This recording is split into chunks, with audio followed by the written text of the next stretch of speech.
In the southern reaches of Nigeria lies a world shaped by water.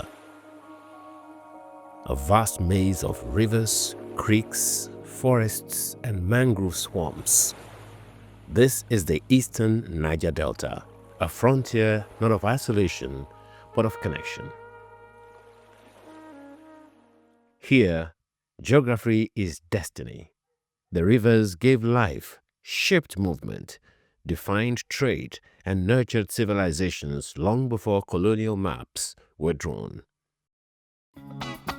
The river Niger, flowing into a vast deltaic plain, created one of Africa's richest ecological zones. Its waterways became highways. Its mangroves shields its fertile lands home. Communities emerged, adapted to the tides, and mastered navigation in an environment outsiders once feared. Among the earliest navigators of these waters were the Ijaw people. Skilled traders, fishermen, and intermediaries, their knowledge of tides and currents positioned them at the heart of regional exchange.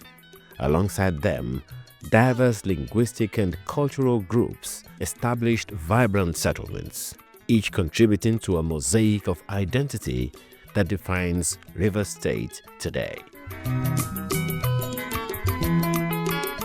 In time, powerful riverine communities emerged. In Kalabari, King Amakri I consolidated authority through diplomacy and trade. In Bonny, King William Dapa Pepple navigated alliances and rivalries in a rapidly changing world. These leaders commanded influence not merely through force, but through negotiation, maritime skill, and economic foresight. The Niger Delta became a crucial node in the transatlantic slave trade, a tragic era that connected these waterways to distant continents. Later, commerce shifted through palm oil, fueling Europe's Industrial Revolution. What outsiders called legitimate commerce transformed the region's economy even as it deepened foreign entanglements. Through treaties, coercion, and military force, Britain tightened its grip. Indigenous sovereignty was tested. Leaders were deported. Missionaries introduced Christianity and Western education.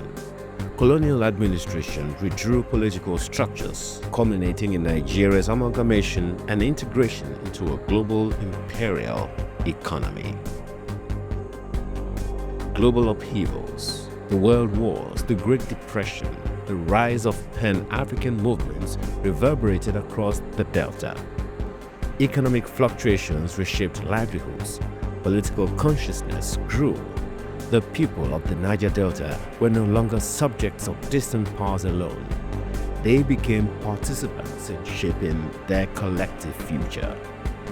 The discovery of petroleum redefined the region once again.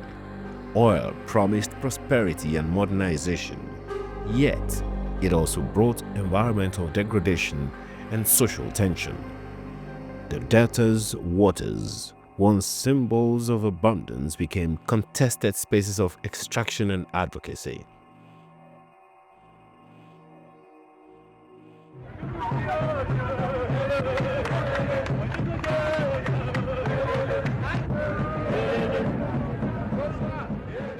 In 1967, Rivers State was created, a defining moment in the political history of the region.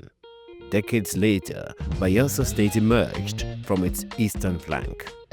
These transformations reflected ongoing negotiations over identity, governance, and representation in Nigeria's federal system. Beyond politics and economics lies culture, the enduring soul of Rivers State. Oral traditions, music, dance, and language preserve collective memory. Writers, scholars, and artists give voice to lived experience. Women leaders across politics, medicine, finance, and the arts reshape public life. Heritage here is not static, it is lived and renewed.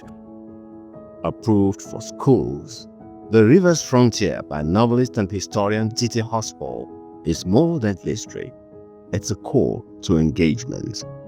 Through guided questions and critical dialogue, it empowers young citizens to understand their past and shape their future. Sustainable development, urban planning, agriculture, and corporate responsibility are no longer abstract ideas, they are urgent realities. The story of the Niger Delta is a story of resilience, of waterways that connect rather than divide. From ancient migrations to modern governance, from royal courts to classrooms, the river's frontier remains central to Nigeria's national journey and to global history. To preserve it is a responsibility. To understand it is empowerment. To reimagine it is the task of a new generation.